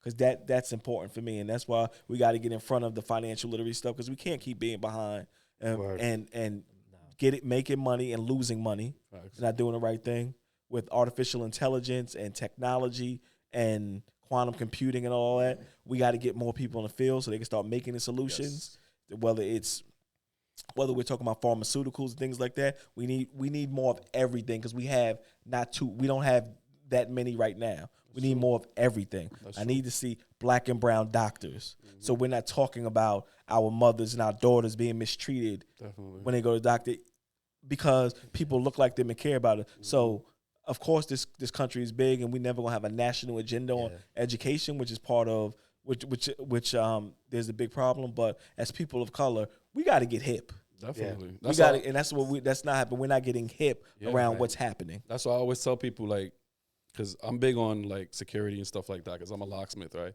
So I tell people when they come to me, I need a security job. So I tell them, yeah, that's cool, but that's kind of like fading away. And the reason why I say that is because some security officers are just being there just to be there, a deterrent to the company, right? So I tell them, how about this? Learn how to run a camera from that corner, right? And then you get the wires all across the ceiling to this corner over here, then we could talk business. If you can learn how to do that by running cable, learning that alone, then maybe we can talk some type of security job for you. I know you're talented. So for you to just sit there at a chair wasting your talent, I don't think you should do that. Let's focus more on installing the camera system, putting it into the computer and learn that than actually just staying there doing nothing. And I love that because somebody's going to look at that and say, wait, I know how to make this business owner money. I mean, save this business owner money. There's virtual doorman. There you go. There's people in Yeah. India watching stores in the United States for you, calling the cop automatically, Yeah. and then think about when a robot is going to get intelligent enough Exactly. and actually can't get hurt. Mm-hmm. So that's what we don't think about. I would rather think about it. I would rather have a robot and guarding a piece of thing that can't get hurt, can't get shot, stabbed, or whatever. Or if Right. it does, it doesn't matter, and it simply can say, "Do you belong here? Show me your ID." Word, some simple And shit. if it right, and if you don't belong here, get out before I do. Right, blah blah right. blah blah blah. And you can't hurt it. And then That's A lot of gonna people will be solution. scared of Right. robots too. Oh, Talk like about Terminator, And then think right? about it. Like Think the about it. Terminator. How much do you have to pay that Nothing. robot? Nothing. That robot going to Yeah, say, that's true. "I need a day off." No, I need overtime. I need to go see my mom. It's not going to say anything. So you're right. Like, we have to retool and reskill ourselves and upskill ourselves so we're not relics of the past. Exactly. And it's going to move rapidly. Yes, because I even tell people too, like, you know, the function of technology moving so rapidly. Why don't you learn how to fix the broken robot? Fix that Amazon bot that's delivering your Uber Eats or whatever. Learn how to fix that, because eventually, once they take the delivery man's job, who's gonna fix the bot? Right. So why don't us as people, you know, brown and color people, go in there and be like, yo, I want to learn how to fix this bot. You know, like, shout out to Angel Roselle, right? She created a program, like a STEM program for people to create what was it again? It was switches? It was for cybersecurity. Cybersecurity switches. So that right there, she opened it for everybody in urban community. And think about it. Cybersecurity is not going to slow down. It's not. No. So why are we not talking about to our kids of color? You need to be in cybersecurity. This world is not going to get less digital. It's going to get more digital. Exactly. So no matter what, we know there are going to be jobs there. So we just have to have that vision and say, what does the world look like 20 years from now? There you go. That's the part right there. And like there's really like that's the big debate now, right? Because there's a lot of like misinformation that's going on with AI. Like, I just seen a post and it was like, your doctor is using ChatGPT, so start eating healthy. And it's like, but we should be using ChatGPT. And I recently seen that it's banned in New York schools, like, to use ChatGPT. So like, what's your take on that, and how do you implement, you know, AI into the curriculum? Well, I think at first you're scared of something, right? I've seen video like in, I forget the decade or whatever, where people were scared to use credit cards. Word. So first there's fear, and you think this is going to take over, but then you can't slow it down. And also, people don't realize we've been using AI for years. Facts. People just don't know that, you know. that's a Like, fact. so AI is this that now it's the acceleration of it is crazy, but we can't stop it. Something you can't stop, you can't stop it, because whether you're banning from schools, it's not like they're not going home and using it. Yeah. So in schools and school leaders and educators, we just have to ask better questions, and give them more thorny problems that require a human element, and because there's other intelligences, you know, that we can tap into, and because right now a kid can go home and say, do all my homework for me, put the problems in, and go from there. Right. A kid can do that. Math problems, everything. AI do it for them. So we have to rethink what education looks like now, and I think that's healthy in anything, because great businesses do it. Great businesses think about how they're going to kill themselves. You have to, so you won't get stale and bring new things. So I think education needs a refresh, and there's plenty of schools doing it. It's not like this is not happening. There's a lot of schools globally, and even in the United States, New York City, Philadelphia, there's amazing educators out there, amazing principals out there rethinking education, rethinking what the purpose of the school is. But saying we're going to ban AI, like, kids got phones, it's not going to stop. It ain't gonna stop. It's not going to stop, really. But I think we just have to rethink, what are we positioning our kids for? And what are we upskilling, retooling them for? And a lot of people are not willing to have that conversation. And part of the problem is K-12 schools do not talk to industry. So what are we preparing kids for? And I also want to ask educators and principals, what the hell are you preparing kids for if you're not talking to corporate America? That's a fact. If you don't even know what's going on in corporate America, fact. what are you preparing them for? 100%. You've never spoken to a Jamie Dimon, CEO of JP Morgan Chase. You've never spoken to him. So you don't know what they're looking for in the job market. Facts. And that's part of our issue. And AI is just another scary thing that is going to keep our kids behind. And schools that learn how to embrace it, use it, and figure out what the next iteration of jobs and There'll be advanced, life for sure. is, their kids are going to be ahead, and we see it when our kids go to college. Yeah, I think like the AI definitely like the whole curriculum needs to be changed up for sure. Like, and to implement that. I just think AI needs to be taught better. I think they banning it maybe too because they'll have that whole stigma of, well, like you said, kids using it at home. They doing their work problems. They're doing the essay. They're doing whatever comes out of it, right? So they're making it feel like they're taking the easy way out. AI don't have to be used. It could be used that, but not to say that it's the easy way out. You still got to put your thoughts into it. You still got to put your emotions into it so you can actually get all these stuff. Use it, but use it the right way. I think it needs to be taught the right way instead of just being out there. Here you go. Enter whatever you want. Use it. People take that out of context. Like, okay, well, I'll do that. Boom. Yeah, and we're still learning. And we're still learning, right? And the scary part is AI is learning as we're learning. That's a fact. And they're getting smarter and things Like like two that. two steps ahead. Yeah, That's a fact. But we're still learning how to use this and how to use this in the space. So I'm not gonna beat us up too much because we're not technologists in schools. In a lot of schools, we're not people in industries, and that's the part of the problem with education. When I said like in some, and that's not everyone. There's a lot of organizations, schools, charter management organizations, districts doing really great work and leading charge. But for many of us, we're still 20 years behind with materials and things like that. Yeah. And now this technological revolution that we saw with the internet when I started in college, and that was a boom, we're seeing it again. 2000. Yeah. And we still got to realize like we got to get hip to this every 15 to 20 years something. And we just got to get smarter and thinking about education. You know why I'm going to say something before we go jump into your thing. Like, you know why I'm not scared now of this AI thing? Because point to what you just finished saying right now, that before when the internet first came out, that was a scary thing right there because that was nothing near to what we had growing up, right? We started off with like, you saw little beepers. Oh shit, we got the beepers and this little cell phone with the minutes. When you started seeing AOL online, it was scary when Y2K supposedly was gonna come through. Like, yo, shit's gonna shut down and all that, right? We passed that. And and you're right. And this is the point I'll make is that with the internet online boom, a lot of millionaires and billionaires were made. There you go. We didn't participate. Not in at all. That's how I'm tied to financial literacy. Not at all. We're in a new revolution, the AI revolution. Yes. Right. We're in a new one. Yeah.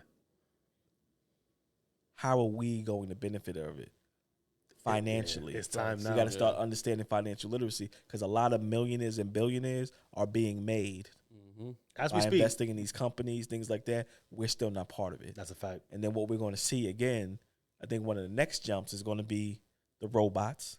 How do we get financially? Well, how do we get more in these things like that? And there's ways to do. That's where financial literacy comes in, and then the space economy. The space economy that a lot of people we don't even talk about. I went to a conference in Abu Dhabi. Okay. Why are people from around the world coming together to talk about space? Why? That's going to be the hideout. Science is happening in space. Companies being made in space. Millionaires and billionaires are going to be made from the space economy. From the AI revolution, from quantum computing, from space. We're not talking about these things and we're not learning. It doesn't have to be your genius. You can invest in someone's genius. There you go. You know what I mean? Like, you didn't have to be Steve Jobs. There you go. Apple stock in 2005 was like $1. Facts. Yeah. Word. So we just got to start getting, and don't quote me on that. I don't know that I'm not. It was cheap for sure. You know, it was cheap. Let's cheap just say for it was sure. cheap. It was cheap. Cheaper than what it is today. It's trading at like 180 or whatever like this. Mm-hmm. You could we keep missing that. But look at some of our rappers and things like that were getting a lot of money. Like if they put $1 million in Apple and they would be their money. So we got to get smart about money.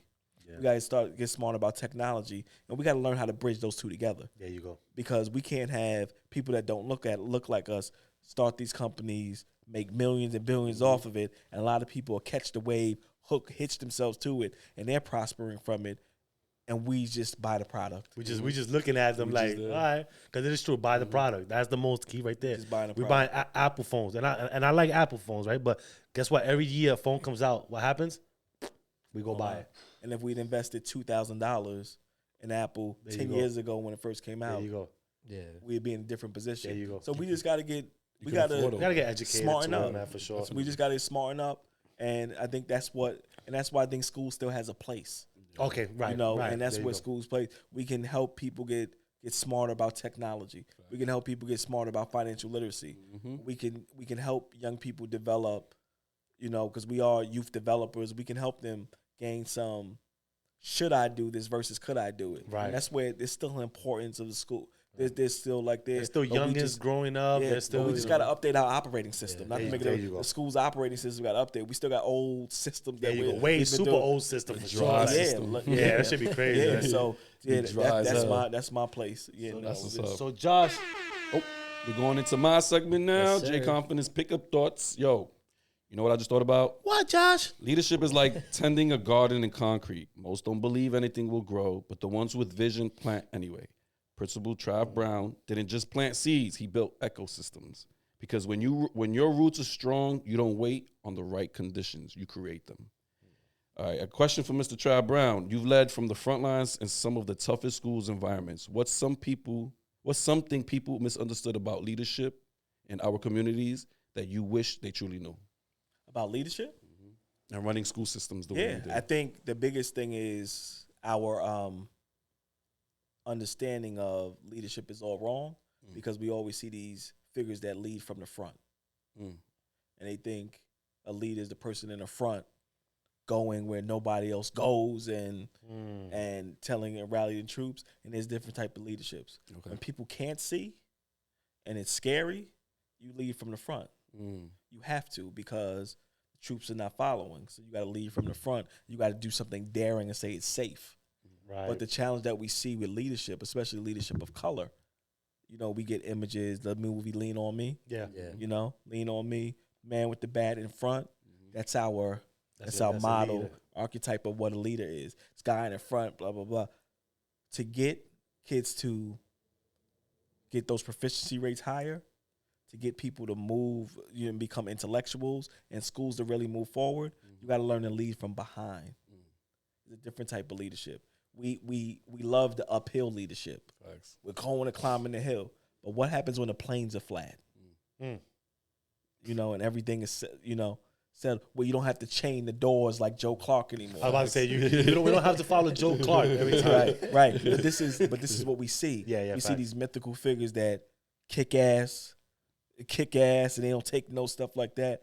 But when we're talking about moving a company, moving an organization forward, we need a different type of leadership. You need more EQ. You got to learn how to work with people. Yeah. You can't just, you know, you're fired because you're not listening to me. But we get these that It's like my way or the my highway. like that. Yeah. And that's not about building. That's not how you build a community. That's a fact. That's not how you move organizations, and that's not how you keep people with you. So I would say, to answer your question, we have to understand how to master all the different types of leaderships given the situation.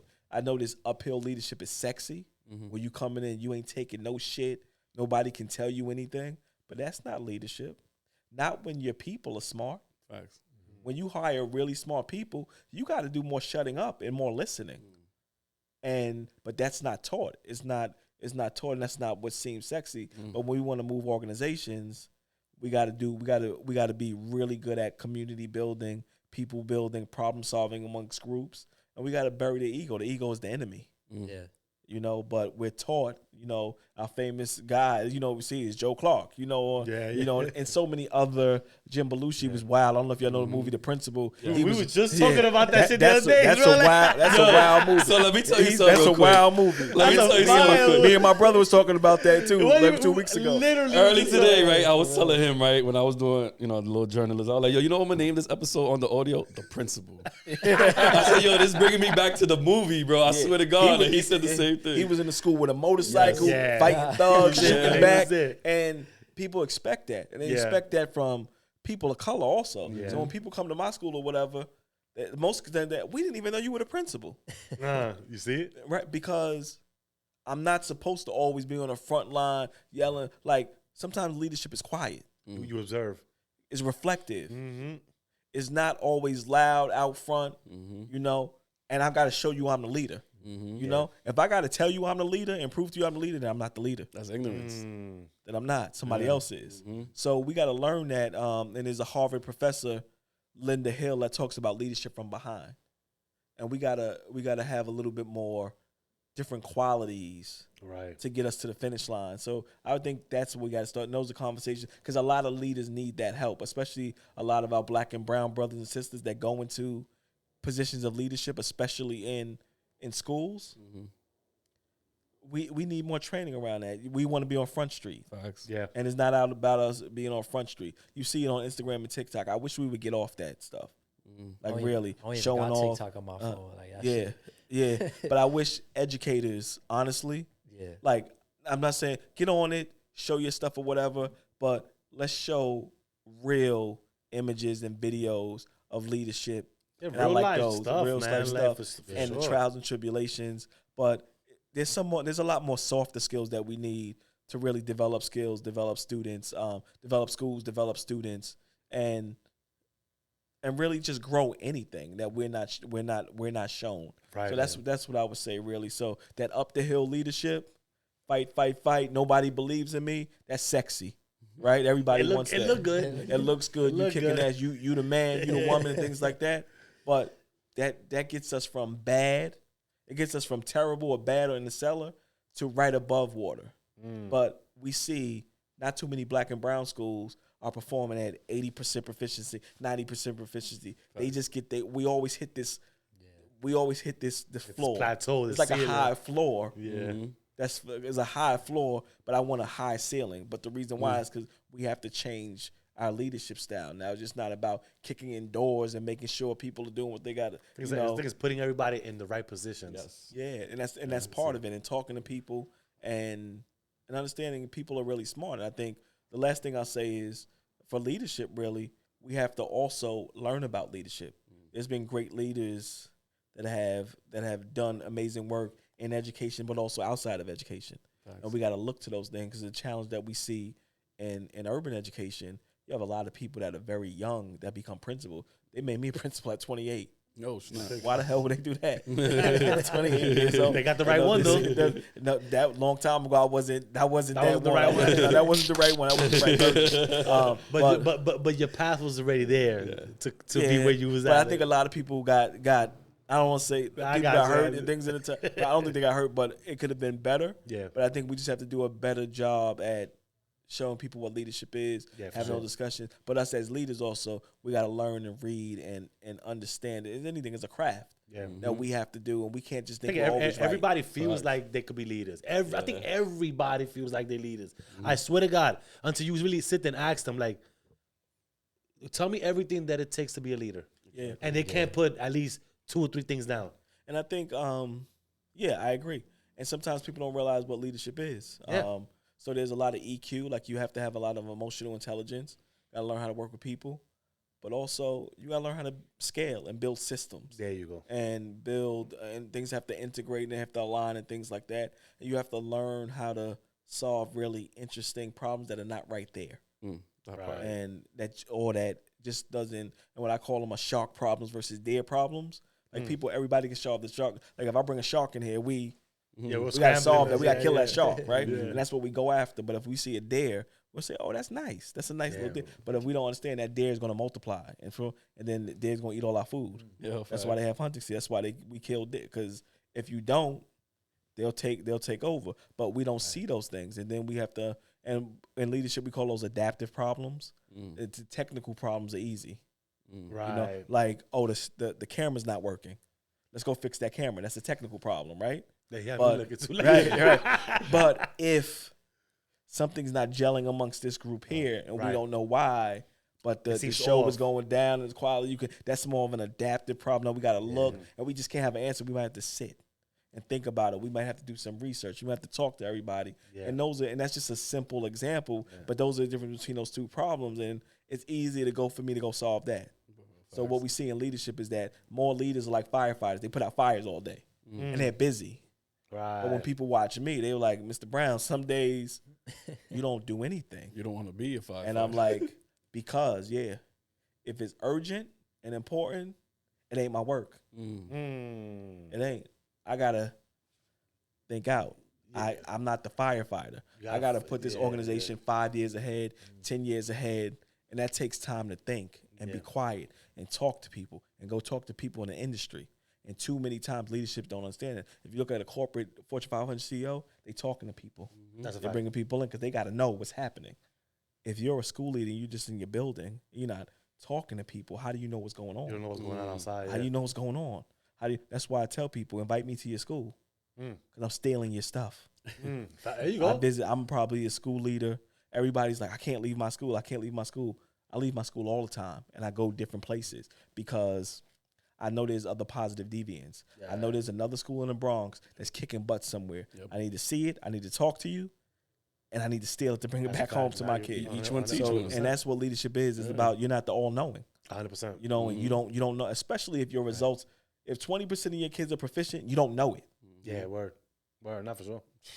Get out the way or go get help. So you got to go around and find what we call positive deviants. There's somebody with your population serving the same kids that you're serving that's doing it well. Go find that person.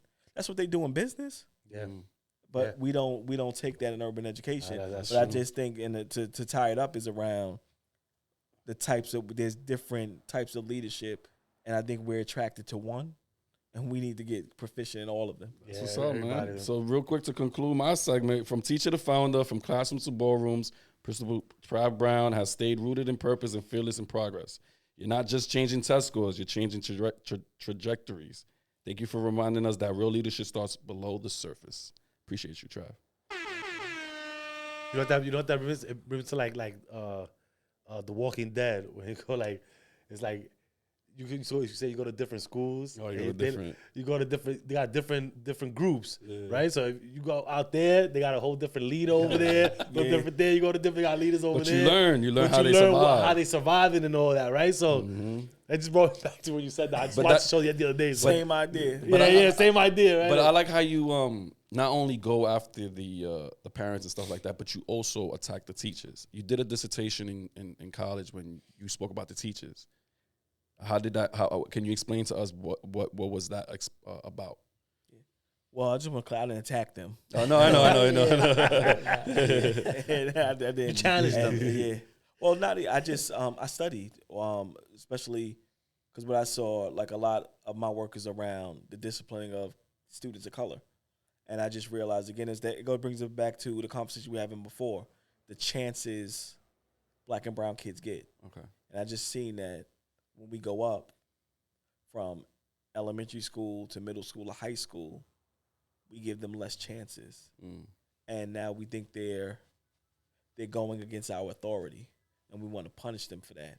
Right. So there's a natural tension that happens with, first of all, there's an adultification where we see 12 and 13-year-old black and brown kids more like 20 and 25 years. That's a thing.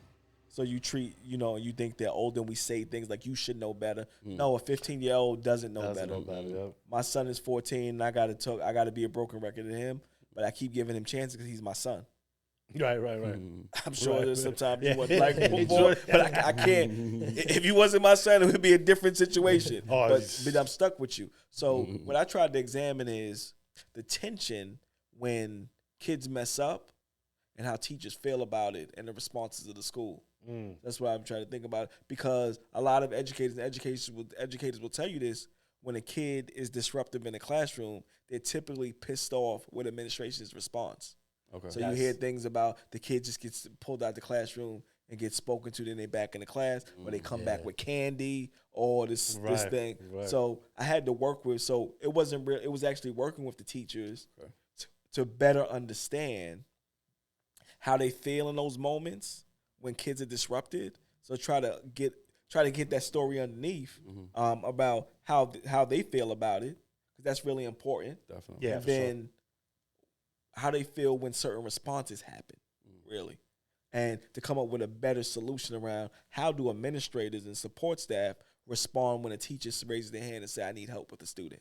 There you go. Because so that's the question, and really better that student-teacher experience. Because whether we know it or not, in some schools, if we don't examine that, there's a lot of vigilante justice that happens inside classrooms. So if we feel that we can't get help or support from administration, we start doing things like we give you the pass and tell you to go to the bathroom and stay out all period. Right. Or let you walk out, or they just keep kicking you out of class, but they don't send you anywhere. They just tell you to stand outside the classroom. It's not the alert, or they put you in the back of the classroom. So I don't think teachers are mean people at all. I love educators in my school and all throughout the country. I just think that there's conversations that we need to have when students are off task, disruptive, things like that. And it needs to be real conversations. It's taboo to act like there's no bad kid and things like that or whatever. I don't think there's any bad person, but you could be bad in that day or that moment. And then teachers experience that. And there's a hurt that happens, a disrespect or whatever, that the teacher can't continue to teach. Or they're not their best self. If a kid tells you to shut the F up, again, I was trained differently. So I could take that. I know how to manage it. Not everybody can. Like I worked in some of the toughest environments where somebody tell you to shut the F up. And my response was different. I remember one of my favorite students, Angel, little boy from Brooklyn. He went off on me because I wouldn't let him do something. Mr. Brown, F you, I hate you, in front of the whole school. And I said, I'm upset that you feel this way about me. There's something wrong in our relationship. I'll meet you in my office tomorrow so we can sort it out. And I walked away. And we sat in the office the next day and we spoke about it. But this kid was cursing at me and everything. I didn't feel, personally, Travis Brown, didn't feel no kind of way because I said there's a breach in a relationship. We're going to figure this out. We're going to work this out. We're going to work this out. Everybody don't have that armor. It hurts. And I'm not going to be dismissive of that. Some people can't go on and teach if that happens. That student needs to be removed and something else needs to happen. But when you're not listening to the educator to say, this disrespecting my classroom, this is, my classroom, no respect. Also, that relationship with my student is harmed. We can't just throw that kid back in the classroom. They get, or when they come out and they see that kid chilling with their feet up, talking to you, blah blah blah blah blah. They lose trust in the organization because yes, we're supposed to protect young people, but educators also coming to work. We're supposed to protect them too. That's why 8 hours of the day. That was my work really around examining those relationships around high school kids and the teachers and how what they think, how they feel in those moments of tension to try to come up with a solution that when a kid acts up, how do we get feedback from the educator around what they need in a moment? Because that's important. You need to, when I go to your door and you saying this kid is acting up, I need to know if you're comfortable with that kid coming back in the classroom. I shouldn't be able to make that decision for you. You might need time. You might need headspace. There's so many things in those moments, and educators put it on the line. Or they deal with a lot of young people, things like that. So their feelings, their emotions, and what they think matters. So that's what we were looking at, really, to kind of find a solution to how do we appropriately respond to classroom disruption. One that leaves the teacher heard and not feeling disrespected, and one that also values the student and gives them due process. So that's a tough tension point. And that's giving like learning the leadership part of it. The balance, learning how to deal with every party that's involved in the situation. And just by you walking away and knowing your students, that's the emotional intelligence that you're talking about. Just by knowing that this person might be going through something. I just don't feel the way our relationship is going. You know what? Let's talk about it tomorrow. But that's tough. That is. And a great educator, Rachel Lizzie, she taught me that her thing was Q-tip. Quit taking it personal. Oh. So I've learned to. So I've learned that. Personal. Yeah, so there's things that and then we learned certain things that I learned that through her and understand that when we're on both sides, there's a rope, right? Yes. So it's a tug of war. So we learn to drop the rope. Okay. So you got, as an adult, you got to learn to drop the rope and actually get on the other side of the rope. Oh. So you like, I'm on your side, but I'm on your case. Don't let that go over your head, y'all. Yeah. And then there's also the way I had to learn how to approach students, like especially young men students as they get older. Like they look at you like, I could take you. But if you're in front of them, looking at them and posing, they won't be. But if you go to the side of them, always when I speak to young male students and I know they're upset or whatever, you have to put yourself in a position where you're almost not threatening. So you get on the side. I talk to them from the side. I don't because I'm not trying to be, and I put my hands in my pockets. Okay. See, So I body can't hit language you. is big. Right. I'm glad you said that. Body language is huge. But again, when yeah, you it say is. that, like, But then sometimes we're talking about men who are very prideful creatures by nature. Right, We're right. talking to young men. If a young man in the school, 17 years old, said, you know what, shut the F up. yeah, bro. You, yeah. I don't. So you see a lot. It's a Yeah. lot of. So we got to talk about all that stuff, and we don't talk about it real. We got to really, and I'm gonna take that approach different now. I'll be honest, y'all. No, that right there, when because I don't like to intimidate like kids and all that, but that going to the side and be like, yo, listen, man, like you know, like make them feel like you said safe, like they're not feeling like you talking down to someone. Like Right. on the side of them is a good approach than being in front of them. Yeah, it doesn't feel like oppressed. It don't feel like oppressed, But right? that's how we do. And that one thing we've learned, you know, in my time at the New York City Department of Education, there's a code in a discipline book called a B21. B21. What's that? And that's a B21 is when they don't listen to you, when they don't listen to your command. Most suspensions happen when it starts with a B21. Take your hat off. Okay, gotcha. There you go. You heard the way, like, nah, I ain't taking it. Then I run, because you're a kid, then I run up on you and press you. I told you to take your hat off. Now we in this. So it's a it's called the escalation pathway. So it started something small. I just want you to take your hat off. Yeah. But take your hat off. It's and the way like, you delivered it. I'm 16. Well, nah.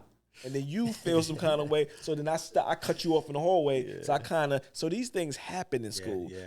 So disrespect goes to a 5-day suspension because now this kid just told you to shut the F up. I smacked it out of you. Yeah. But it started where you say, or you could just say, take your hat off, and the kid. So you didn't have to say, take your hat off, and the kid like, all right, and they play you. So you like, wait. I'm being played. So those feelings and emotions in there. So then you do something like, we're human. And we don't talk about that human element in schools and things like that. Yeah. So most kids, black and brown kids, actually get suspended for things. It's not they're not getting caught. It's not weapons. That's what people don't realize. Yeah. It's not weapons. It's not drugs. Right. The drugs, more white students get suspended for bigger infractions. Black and brown kids get suspended for disrespect that's escalated. I got suspended a lot of times for that right there, for being disrespectful, bro. It wasn't never some other shit like right.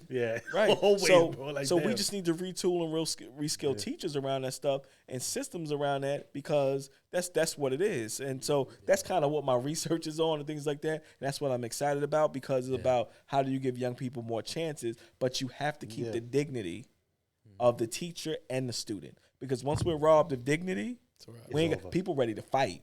Yeah, you know? Even worse. But you strip somebody of their dignity, and in public too, and in public, right? Everybody, and we have to learn that. You put and we have to tell people like this, if you give a kid the stage, performers perform on stage. There you go. So you have to remove the stage. So there's certain things and skills we have to all learn. I have to always remind myself because anybody will act a fool when you take their dignity publicly. All bets are off. That's a fact. And we do it to teachers a lot sometimes, unknowingly. We do that to teachers. We do.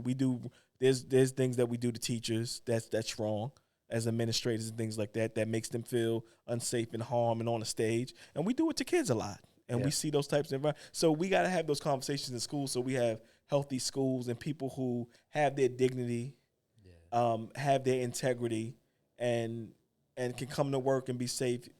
Man, woman, child, and I think that's what's important. Yeah. I mean, I like that, man. Because real quick, because I know like a few teachers, and they tell me that sometimes it's tough, and you know, out of everything that they go through, not one person has ever asked them, "Are you okay?" Yeah, and that's like one of the toughest things for teachers that they go through so many things of experiences through many different types of kids with different type of personalities that. They never get asked, like, are you okay? How's your day? Is everything okay? So that you doing that right there, that's why I was really real big on that dissertation because I never really thought of asking teachers, like, why do you do it that way? You know what I'm saying? And the way you explained it that, you know, you putting too much of that on them instead of asking, like, wait a minute, why are you acting like that? Nah, there's something wrong between us. Like, let's talk about it later. Walk away. We come back to it another time. Give you time to, like, and a lot of educators are skilled with that. And one of the things that we just have to face is that in Black and brown communities, we get a lot of sometimes we don't have a lot of seasoned vets either. So so there's teacher training. There's a lot of things that we have to figure out in education. There's a lot. The state of education in our school and our system is not the brightest everywhere. There's a lot of bright spots, shit right there. but there are more dull spots that we have to improve. I think one of the things that we have to get better at is at that point of tension, when somebody feels someone harmed them or did them wrong, how do we solve those things between teacher and students? Because we can't expect teachers to be robots, not feel wrong, not feel mistrust with us if we don't build those things. And one of my early coaches, this really changed my life as a principal. She said, "Travis, you're on crack for kids." And I was like, "Yeah, that's good." And she's like, "That's wrong. You can't be on crack for kids. You have to be on crack for the adults. You have to care about the adults." Also. And one of the biggest problems in urban education is that we think the teachers are the problem.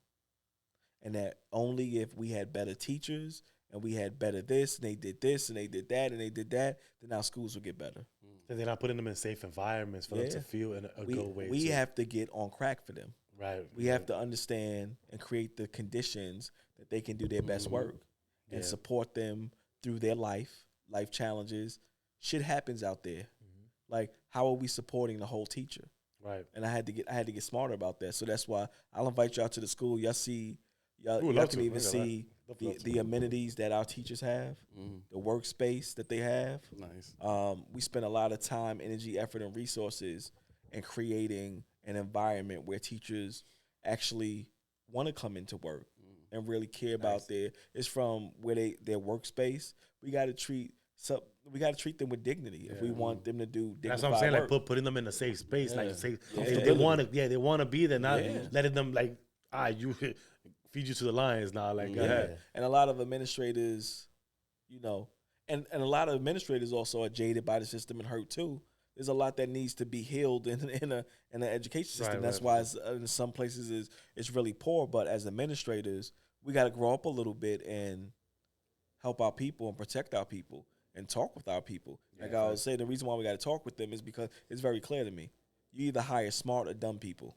I'm not in the business of hiring anybody dumb. Yeah, so anybody that's on my staff is smart. Gotta be worth something. Like, so for sure. Right. So if you're smart, you hire smart people. Right? Makes sense. If you're dumb, you'll hire dumb people. So if you have dumb people, that means you're dumb. Right? So I fashion myself as smart or somewhat smart. So I hire smart people. You don't hire smart people and not listen to them. That's dumb. That is so good sequence. Yo, word. Right? So that's what we got to start doing. So we have to listen to our people. We have to support our people. We have to build systems with our people. Yeah. And that's not school business. That's just life, organizations, everything. And I think we got to get smarter about that as school leaders. But think about it. A principal, what leadership training do they go through? Facts. A Fortune 500 CEO, average age of a Fortune 500 CEO is 54, 55. So you've gone through it. You've led departments and things like that. Yeah, right. Look, me, I was a classroom teacher for 4 years. They made me a principal. And they jumped right on it. You jumped up a lot of I've seen that happen too a lot in the school, and in like schools actually, like they would jump quickly to a principal. I'm like, you're my age. And of course, there's a need. That's why they do it and things like that. And there's a lot of reasons for it, but we also have to understand the unintended consequences of it. That there's a lot of people who are not ready for the leadership walk, and we try to support them. But a life has to change. A lot has to change. There's a difference between a person who's had a life. Because you have a son, you might take a different approach to raising young men. Right. Because you're a father. Right. Versus, like, when I became a principal, I didn't have any children. I didn't have any health issues. Heterosexual male, making a lot of money. Yeah, so I'm like, what's wrong with y'all? No excuses. But I don't understand a 50-year-old person with a heart condition thing. So there's a lot of intelligence that I didn't have. Yeah. That emotional intelligence, that living wisdom is something that you don't have. So there's just a lot that we have to go through to become smarter at this position, because the ultimate goal of leadership is to take care of people. That's it. And to support people to do their best work. It's all about the experiences. Yeah, so All right, so yeah. so before we get out of here, I got a 2-part question for you, right? I think we gotta know this. Everybody gotta know this, right?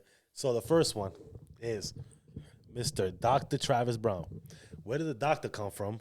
You got doctor in education. I know. That's why the audience want to know, right? And what are your plans for the next few years to up how can I say this, like, to just catapult your education? Yeah. Yo, facts. So where did the doctorate come Yeah, from? yeah, Like, yeah. where did I get it from? Yeah, you know, Dr. Dre just got doctor because of whatever. I don't know. I kind of got mine like that too. No, I'm asking. I just put that on there so I can. I didn't know you could just put doctor like that in Fake front it of till you make it. Fake it till you Yeah. make it, right? No, but no, I was given the opportunity. I was fortunate enough to go through New York University, NYU, Yes. a program in innovation and leadership. Okay. So it's a doctorate in education, but specifically is around innovation and leadership. So how do we innovate within organizations and things like that? So that was my that's my So doctorate. the doctor doesn't have to really be just medical wise. Right. It could So- just be anything. So I don't have right. So there's a medical doctor. Then you have for example, then you have a dentist. That's a doctor also. But then on the academic side, there's a PhD. So that's a doctor of for what we call philosophy. So like Fat Joe got a doctor. You got doctorate. he has an honorary. Yeah, he got some shit like yeah. Yeah. So colleges are also sometimes they give out honorary doctorate degrees. That's like Shaq. So Okay. See, that's what I'm So sorry. some people have that. Unfortunately, I'm not that famous, so I'm not that accomplished. Not so I yet. didn't Not get an honorary from it. Yeah, Not yeah, yet. yeah. Not So I yet. had to earn. You earned it. You earned it. I think those people do earn it through life experience, and that's an honor also because sometimes they give it to them because these people are so accomplished and Right, done some right. things is like your honorary. So they earn it another way. My way of earning it, I had to go to school. You went to literally I had for to go. school, yeah. I had to do some schoolwork for it, because my life and stuff is not. Yeah, not up it to was par, that, yeah. You know what I mean? So I don't want to discredit honorary doctorates also, but So that I have a was it. doctorate in education. Got you. So So in case y'all don't know, there you go right there. so that's what I have. So that's what I have, and my specialty is innovation and change Nice. and leadership. So that's Cool. my piece. And then you said, and then what's next? Yeah, what's next for you? It's really next is also staying in my school. That's really big on me. Like one of the things I don't aspire, like people are very like sometimes we're ambitious and we want to take on more, and I love the people to do that to conquer bigger problems. I want to build a sustainable school in the Bronx. Smart. And I want to be there for generations and kids or whatever, because I think that's what kids that's coming from more means, they go to schools that are around and they're brothers and sisters and everybody knows it. So I want to create that in the Bronx. So That's dope. I'm Farris Academy until they won't have me anymore. But I did my pet projects is also Teach Jam the conference, because I want to bring educators to the Bronx, because we can educate our young people at high levels. We can make doctors, we can make engineers, we can do that. But we had a kid go to MIT. Oh, for your school. Yeah. Nice. God bless. Beautiful. So it's doable. Yes. It's doable. So we want to continue to bring educators to the Bronx, let them learn from really smart people. And that's happening again this year, Saturday, May 31st. We're bringing everybody to the Bronx. And what's happening uniquely this year, that's unique this year, is that we're going to talk about the education side, but we're going to also talk about how people and how teachers can do good, but also do well financially. So we're going to have MG, the mortgage guy. He's going to teach you how to buy multifamily units, buy your first home, all that stuff that goes on like that. And then we're going to have Ian Dunlap, the master investor. He's going to teach you how to invest your money. And we're also having Caleb Silva from Investopedia. He's going to be there. He's going to teach us all about crypto and understanding that. And, of course, we have the student loan doctor, teach people how to get out of student loans and everything that's going on with Trump dismantling the Department of Education. So we just have a full menu for educators to say, here's the instructional side to get smarter in the classroom. But then the other side of the coin is, how do you get smarter in your own life so that you have economic security, so that you're walking into work feeling good because your finances are together and things like that. So that's what it is. So I want to continue to building that, and then working with Earn Your Leisure EYL to really help more schools get on this financial literacy wave. So yeah, that's what I'm about. Just fine. We'll each one, definitely be each one attending, teach and one, I just man. want to say thank you too for the future, because I know when I have kids, my kids is definitely going to your school. I already got it would be an planned. honor. That's it. Yeah, that'd be dope, man. Because I like that. Before we leave, Pharaoh's Academy is dope because a lot of people in the Bronx only know the bad parts of the schools, like Theodore Roosevelt being a bad school, Evander Childs being a bad school, all that. Alfred E. Smith being. But Pharaoh's Academy went from 15% in academics and other 18% and shot up to 81 and better. So I'll take my hats off to you, man, Pharaoh's, Appreciate man. it. Yeah, for real. yeah. So yeah, again, appreciate you for coming, man. Dropping been some a pleasure. gems, man. I got some gems that I took from you that I'm gonna take. So don't be mad if I use them and you see them like, oh man, I'm taking it. I'm telling you on camera. I'm telling you right now. I probably got it for someone, so You did? nothing original over That here. is- But I say just want to less. thank the three of you. Thank you for just giving me this opportunity, platform. Love what you're doing. Great studio, Trying. and I love the connectedness, father and son. I'm the It's really cousin. dope. Yeah, he's my and cousin, the cousin, so it's a family affair. Yeah, but yes, just definitely, really appreciate definitely. what your young men are doing. Thank you, And we got to talk because you got a 20-something-year-old and you look like his brother. So I need some. I need some of those secrets. That's the facial regimen that we got going. So we got to talk about that. But no, That's the banana. What's that dude's name? Ashton Ashton. Hall. Well, I got the banana going in my. I just mentioned that earlier, bro. I'm telling You you. gotta put your water. I put my water, my face in the water, ice water. You gotta get that specific water though. You can't Saratoga. You gotta get Saratoga water. Man, if somebody approached me with that bottle today, I just said it on my Instagram. Yeah, I seen Did it that, really? I seen that. How you come up to me with the bottle in your hand like you at the club? And he goes, "Yo, where's a the fancy bottle though, bro. Come Like, on, man. Put it in one of those little It's just trendy, cups with bro, the like- straw coming out. What are they called? The What, a Stanley sippy cup. cup? The- That's what is that? Stanley cup. The Stanley cups. Yeah. Man, listen, I'm dead. that's just all trendy, man. Like, yeah, it might be good water, but whatever, dude. That shit Like, tastes like Poland Spring to me, bro. hey, listen. Hey, nah, but yo, you already know. Again, thank you for coming. Thank you for the merch too. Fire merch, by the way. Hey, Go yes, go sir. pick it up. Wearing this all week. You want to charge your merch? Oh, yeah, well, come to the Teach Jam conference. There you go. Teach Jam, you get When all is the it? merch. May what? May 31st. May 31st. Saturday, May 31st. We'll definitely put it up. Yeah, come there. You'll be able to get this jacket here. We have some more of those jackets, and we Nice. just really it's just to get people together to have community. But again, Fire. thank you all for this opportunity. I really Yes, had a sir. great time. I appreciate it. Thank Yeah, you, good man. time, bro, That brother. said, peace, bless, love. Give thanks to that man above. Live, love, prosper, y'all. Peace, y'all.